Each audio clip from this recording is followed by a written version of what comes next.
Hello বন্ধুরা, smart আড্ডা YouTube চ্যানেলে আপনাদের সকলকে জানাই স্বাগত।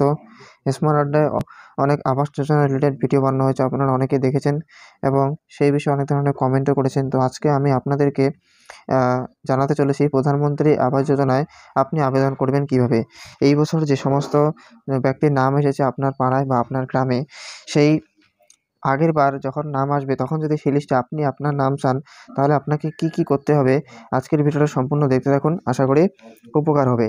তো বন্ধুরা, প্রথমে আমরা দেখে নেব কারা কারা আবাস যোজনায় আবেদন করতে পারবেন না, এবং এই যে আবেদন করতে যে ফর্মটি দরকার হয় সেই ফর্মটিও আমি আপনাদেরকে কমেন্টে দিয়ে দিব। তো সর্বপ্রথম আমরা দেখব কারা এই প্রকল্পে আবেদন করতে পারবেন না। যদি কোনো ব্যক্তির গাড়ি, 2 বা তার বেশি বাইক, সাইকেল বা কৃষিকাজে ব্যবহৃত যন্ত্রাংশ থাকে, তবে আবেদন করতে পারবেন না।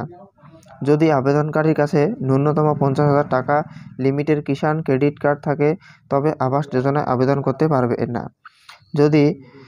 পরিবারে যদি কেউ সরকারি চাকরি করেন বা মাসিক আয় 10,000 টাকার বেশি হয়, তবে আবাস যোজনায় আবেদন করতে পারবেন না। বাড়িতে রেফ্রিজারেটর, ল্যান্ডলাইন ফোন থাকে বা সম্পত্তি কর দেন, তবে আবাস যোজনায় আবেদন করতে পারবেন না।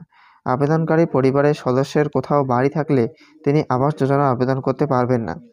প্রধানমন্ত্রী আবাস যোজনা আবেদন করার কি শর্ত রয়েছে, শর্তগুলি যদি আমরা দেখি, আর্থিকভাবে যারা দুর্বল রয়েছেন, আবেদনকারীর বার্ষিক আয় বলেছে 3 লক্ষ টাকার বেশি হবে না। মানে যারা বিপিএল রয়েছেন বা যাদের আয় হচ্ছে 3 লক্ষ টাকার কম, তারা অবশ্যই এটাতে আবেদন করতে পারেন। নিম্ন আয় শ্রেণীর আবেদনকারীদের বার্ষিক আয় 3 লক্ষ টাকা থেকে 6 লক্ষ টাকার মধ্যে হতে হবে। যে আবেদন করবে তার আয় 6 লক্ষ টাকার বেশি হলে তার বাড়ি কিন্তু আসবে না, বা তার যে লিস্ট আসে বাড়ির জন্য সেই লিস্টে নাম আসবে না।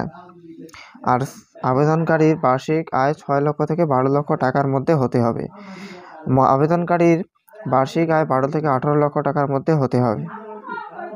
এটা হচ্ছে 3টে ক্যাটাগরিতে দেওয়া রয়েছে। এখানে সবচেয়ে নিচের ক্যাটাগরি যেটা রয়েছে MIG 1, এটা হচ্ছে 6 থেকে 12 লক্ষ টাকা, এবং MIG 2 যেটা রয়েছে সেটা হচ্ছে 12 লক্ষ থেকে 18 লক্ষ টাকার মধ্যে হতে হবে বার্ষিক ইনকাম। এবং যদি আপনি ইনকাম ট্যাক্স দিয়ে থাকেন তাহলে কিন্তু আপনি এটাতে আবেদন করতে পারবেন না। তো বন্ধুরা, এই ছিল আজকের ভিডিও, এবং আবেদনের জন্য আপনাকে একটি ফর্ম ফিল আপ করতে হবে এবং সেটা পোস্ট অফিসের মাধ্যমে জমা করাতে হবে। তো বন্ধুরা, এই ছিল আজকের ভিডিওটি ভালো লাগলে অবশ্যই লাইক করবেন, এবং চ্যানেলটিতে যদি আপনি নতুন হয়ে থাকেন অবশ্যই চ্যানেলটি সাবস্ক্রাইব করে রাখবেন। ধন্যবাদ।